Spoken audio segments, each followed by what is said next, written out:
Thank you so much, Volker. And I appreciate the German pronunciation of my name because I usually don't get that. It's usually some version of, of my name, but not my original name. Thank you so much for having me today. I'm really excited to be here and to share some research that is in progress. So I really welcome comments, questions. We did submit an extended abstract to ICA. But of course, we won't know if we get accepted until January. And also, this is something that we're really passionate about, both Vikki and I, and we're really excited to find some potential silver linings from the COVID-19 pandemic. A little heads up, I know it's unbelievable to a lot of people, but it's still really warm here. So I do have allergies. So if I start coughing, I'll just take a sip of water. Don't be concerned. And I also am working from home today. So if I have some furry friends join the presentation, don't be alarmed. They're all quite nice, as long as they get pets whenever they demand their pets. So this presentation is about data from 2015 and 2021. So we have the unique ability to compare two timeframes. And so we saw some differences between 2015 and 2021 that were so stark that we think there is a pandemic effect happening here. And this is data that Vikki collected together with a few other colleagues, and it received funding from several organizations, which I don't want to be amiss to mention. So the Noggin, the Overdeck Family Foundation, Carnegie Corporation of New York, the Grable Foundation, and the Silicon Valley Community Foundation all provided funding for this really important project. I just want to share today a little bit of background on where we're coming from with this work. And then, of course, the methods, the research questions and methods. And then I will share with you some preliminary results that we found and what they might mean. And then hopefully we'll have lots and lots of time for a really nice Q&A. So we're really trying to combine research on families, digital inequalities, and proxy internet use. So proxy internet use is when someone else uses the internet for you, or you use the internet for someone else, or you help them quite heavily with what they're doing. And so what we've seen in the literature over the past few years is really a move away from this idea that there's a parental mediation model or a top-down approach where parents are the ones only helping their children. And it's more of a mutual relationship, or sometimes it's even the opposite, that children help their parents a lot more. And we're really talking about school-age children here. We're not talking about adult children. And then there's also this idea of what family engagement together with technology can do for families for their mutual learning. Vikki did a lot of work on children as technology brokers. So especially she did work with low-income families a lot and with immigrant families here in the United States. And the children often acted as brokers for their families to even use technologies in the first place in various different contexts. And there's also the learning experience for parents themselves if they help their children or they guide their children through various activities. And so there's been some recent research that really shows that sometimes when this happens, it's actually the parents getting more out of it than the children when parents engage with their children's learning, which is quite interesting and something that we haven't explored fully in this project, but it's definitely something that we're interested in looking at further. And so the other facet to this work is that we're really interested in what is happening within lower income families so that we can examine how these factors interplay with digital inequalities. So being underconnected, not having the same amount of internet access, the same kinds of devices, maybe not many devices for the whole family, maybe they all have to share one. And so all of these kinds of aspects are part of this. So we also know from digital inequality research and underconnectedness that the binary question of yes, no, of access doesn't tell the full story of internet access or internet use at all. And so we're really focusing on the concept of underconnectedness. So not whether someone has internet access at home or whether they have devices at home, but really how much they're able to engage with these kinds of access and how it affects their daily routines, learning opportunities, resources, work, et cetera, et cetera. And we're also drawing from Amy Gonzalez's work on technology maintenance here as well. Because, you know, even if you have a device or you have several devices, they need to be up to date, they need to be maintained, they might break, they might slow down. And so all of these issues will affect what you can and can't do in your home.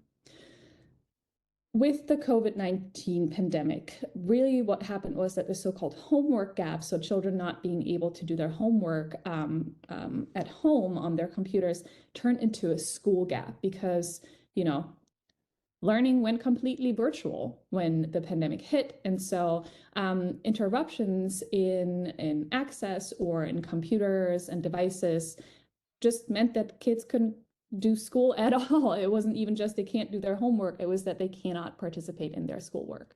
And this is data that I just want to share from the 2021 data set, where we asked whether the children were ever unable to attend class because of computers or internet connections, or whether they had to attend class or do schoolwork on a phone. And 1 out of 5 parents said that computer issues led to kids missing school. More than a third said that they had to miss school or schoolwork because they didn't have internet. And then another 31% said that they had to do schoolwork on a cell phone, which if you've ever tried to do anything substantial on a cell phone, you know it's not good enough.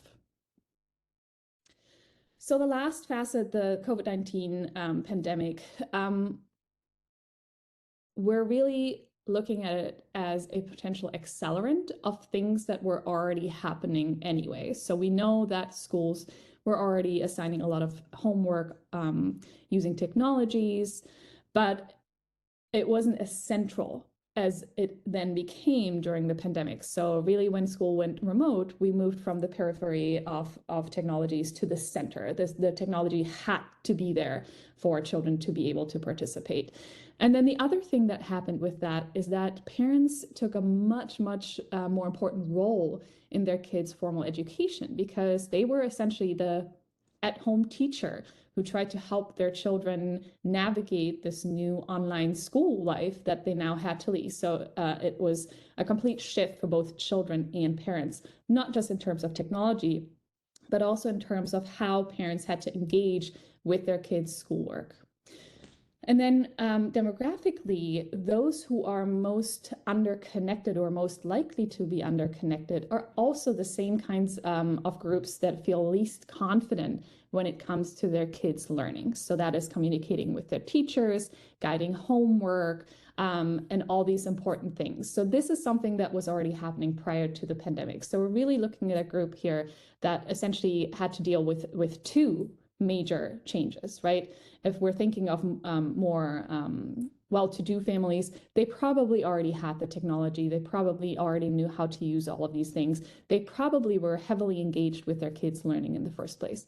But when we look at the lower income and immigrant families here in the United States, we have this double whammy that they had to navigate these completely 2 new worlds that they were priorly not as engaged in. So the pandemic essentially pushed parents into the deep end is really what we're thinking. So parents had to do it. It was a sink or swim situation, right? So you had to use the technology, you had to engage with the learning, because otherwise your kid would fall behind completely in completely new forms and dimensions.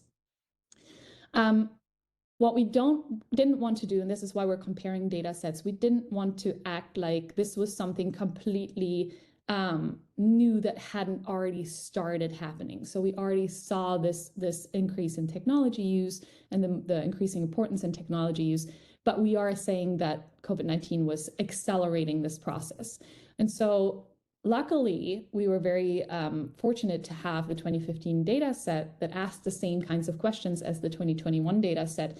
And so we're really able to compare what was happening in 2021 to a baseline in 2015, and then really say, okay, there is a difference, and we think this is how the difference happened. So we have two research questions that we looked into for this paper.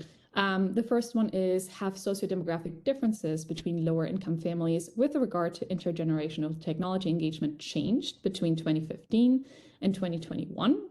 And then the second question was whether parent confidence with technology generally in 2015, and I'll explain that in a minute, and specifically with guiding their children's remote learning in 2021, explain variations in the intergenerational technology engagement that we see between 2015 and 2021.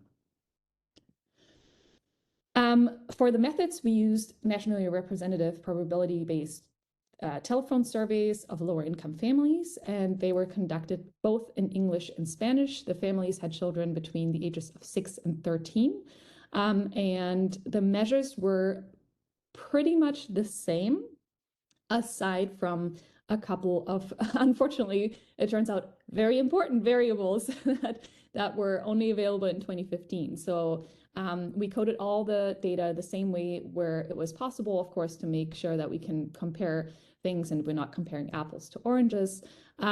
But in 2015, the data set contained parents' internet experience. So we had years online, internet use frequency, so how many things they do and how often they do them, and then also self-rated internet confidence. In 2021, we did not have these data. They fell victim to having to shorten the questionnaire. And unfortunately, it wasn't until the data analysis that we realized how important those questions really were, and that those 3 questions should not have been on the chopping block. However, in 2021, we added new questions, and so that is around the parents' confidence in their children's learning. And that was not a measure in 2015 because the parents' role in their kids' learning was not as central as it was in 2021 during the first year of the pandemic. For our preliminary analyses, we did frequencies, cross-tabulations, including chi-square, and eventually we did binary logistic regressions, and I'll explain that here in a minute a bit more. So I just want to share the general demographics of the 2 waves that we have, and you see that they're very, very similar. So the one difference that we see here is that we have a slightly higher educated sample in 2021. And then the other thing that I wanted to draw your attention to is the connectedness. So we do see here very, very big gains in internet connections at home, broadband connections, and then also device availability.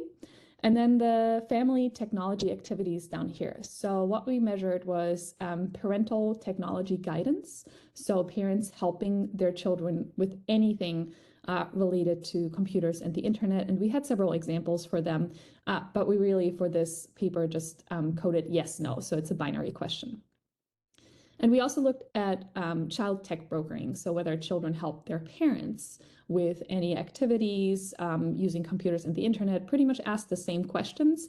And we see a big, big increase in both of these areas right here. The other thing that we looked into was what these relationships look like. And so we were interested in whether the relationships are mutual, are parents and children helping each other? Is it only the child helping the parents? So a child-driven relationship. Is it only the parent helping the child? So a parent-driven relationship. Or are parents and children just not helping each other and everyone's just figuring it out for themselves? And what we see here, so we have here the data from 2015 and then the data from 2021. And what we see here is a huge increase, 25 percentage points, more than 25 percentage points of parents and children helping each other in 2021 versus 2015. So that's a very, very significant increase in helping each other. And then the other thing that we also see is that children helping their parents only has gone down a bit, and so has parents just helping their children, but the children not helping their parents. And that is mainly due to this huge increase in the mutual aid that we see here. When we looked at just cross tabulations of what was going on there, how has this changed? We looked at various factors, but one of the most interesting, the ones that I wanted to share here, was parent and child guidance and brokering groups by race. Race is still a big factor in many areas of digital inequality here in the United States, and children and parents helping each other with technology is not an exception. So again, we see here at the top the data from 2015, and at the bottom, the 2021 data. And we see here, I want to draw your attention to here the first two groups and how different they looked in terms of who's helping each other. So we see that the most common thing for white parents was actually to have a parent-driven relationship. So parents helping their children, and much less so mutually helping each other. And then we see the opposite in the other three groups. So we differentiated white, Black, Hispanic with English as the dominant language in their household and Spanish as their dominant language in the household. And we see a lot more mutual aid among families that are Black, or Hispanic. Then when we look at 2021, we see this shift, right? And this goes with the previous slide that I showed you, that this mutual aid just has increased in general. But we see a much bigger increase here among Black families and Hispanic and Spanish dominant families, and also Hispanic English dominant families than we see here. We still have about a third of only parent-driven relationships among white families. And that's quite interesting, and that goes along with the literature that we do see a lot more mutual aid in families that are not white. So that's quite interesting. For the remainder of the analyses for this paper, we're only focusing on parent guidance. So we're not focusing so much on child tech brokering. I think that'll be a second paper. We just found so many interesting things. At first, we wanted to look at both, but then we found so many interesting things that we decided to just focus on parent guidance for this paper. So I know it's really bad form to show these huge tables, but I want to draw your attention to a few things. So we see here two models for each year. And so you see here the difference is that we had the 2015 measures available years online, internet use frequency, and internet confidence. And then in 2021, we had the schoolwork confidence. So we don't have those for 2015. And so for each data set, we tested just the base model of all the variables that we had available for both years. And then we tested a second model that includes the confidence variables. And so one thing that we see right away is that if we include more variables regarding confidence, we see an increase of the R-squared, which means we can explain more of the variance. The second thing that I want to draw your attention to, and this is something that we got excited about, and that's where the title comes from, is that we have various variables that are not significant anymore in 2021 versus they were significant in 2015. And that is regardless of whether we include those confidence variables or not. So what we did see is that the gender of the parent was a significant factor in 2015. And so these are odds ratios. This is a binary logistic regression. So what we see was that female parents were a lot less likely to help their children with technology. They were also less likely to do it if their child was female, and they were less likely to do it if they were older. But then we also see that race had a huge impact on whether parents helped their children or not. And again, this is kind of reflected from the cross tabulations that I showed you, that we had more mutual relationships and more child-driven relationships for families that weren't white.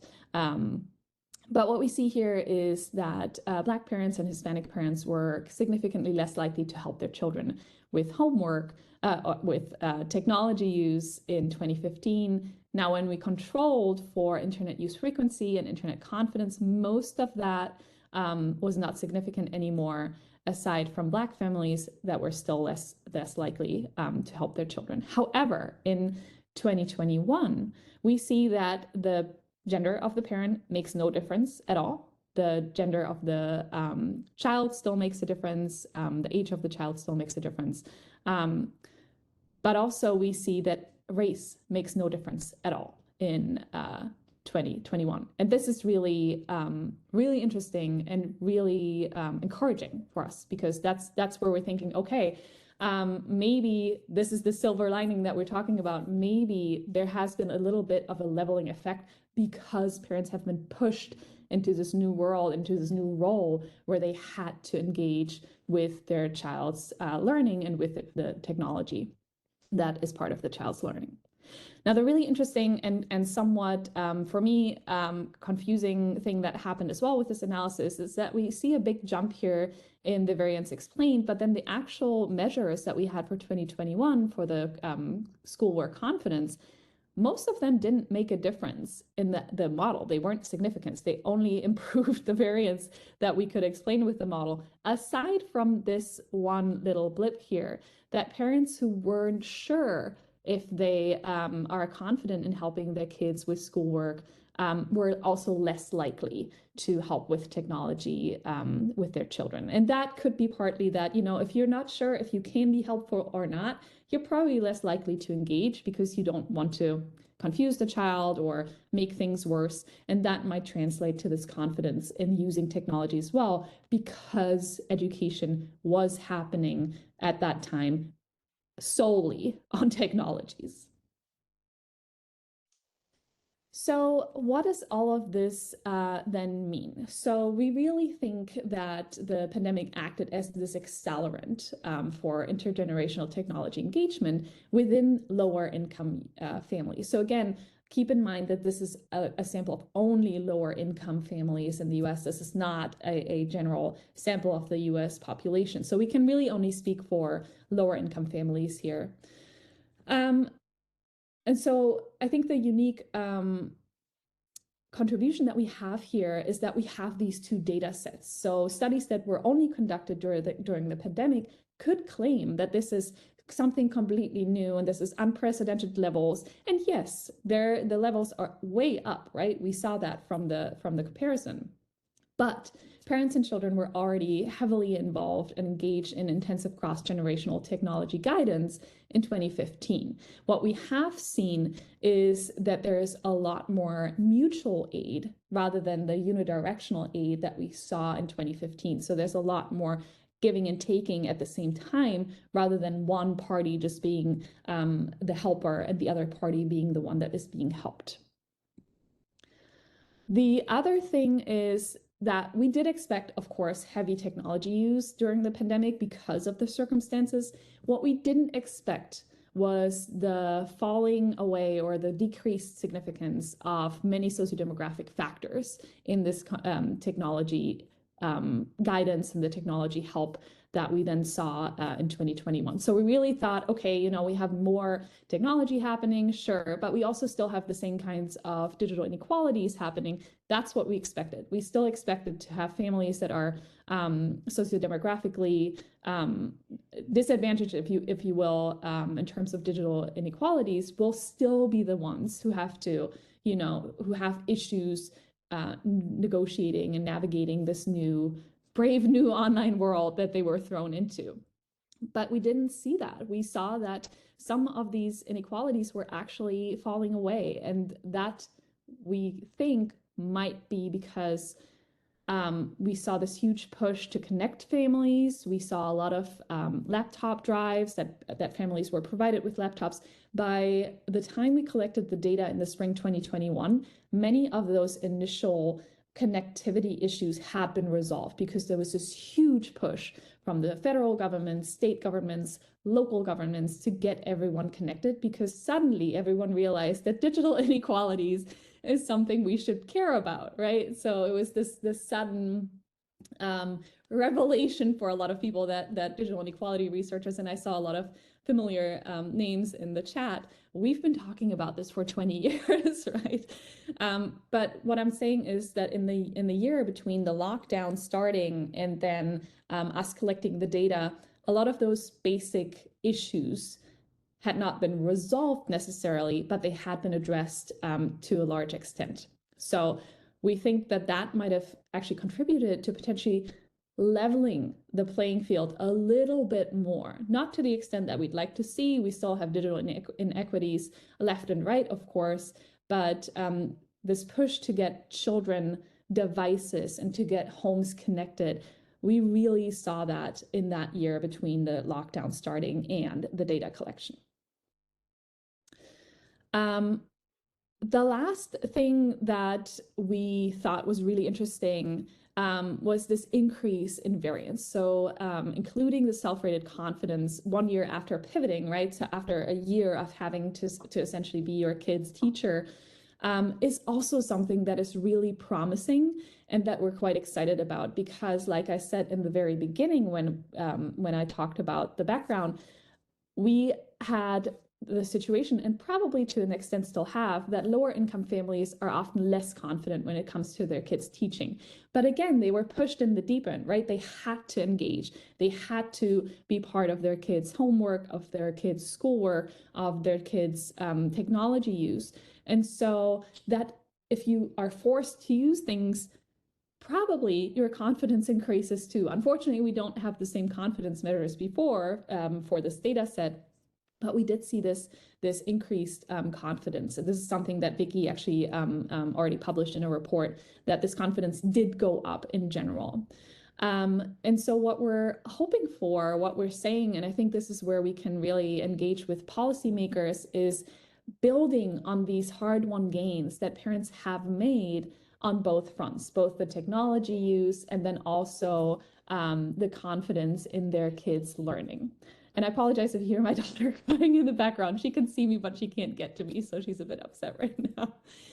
But yeah, so these two gains that we've made in the technology use, the technology availability, and then also the confidence in their child's learning, I think this is really important, that we don't just let go of this, but that we really say, okay, this is something we fought hard for, that parents had to fight hard for, right? I mean, this didn't come out of nowhere. They had to spend hours and hours and hours learning what their kids do in school, learning how to navigate the technologies, the learning platforms, the emails and everything. And so those gains, we shouldn't just let those go. We should build on those. And how we're going to build on those, we haven't figured out yet, but that is something that we want to think about, certainly for this piece and then also moving forward. Thank you so much for your attention. We really appreciate your comments and questions, and I hope, I hope to get a great conversation going now.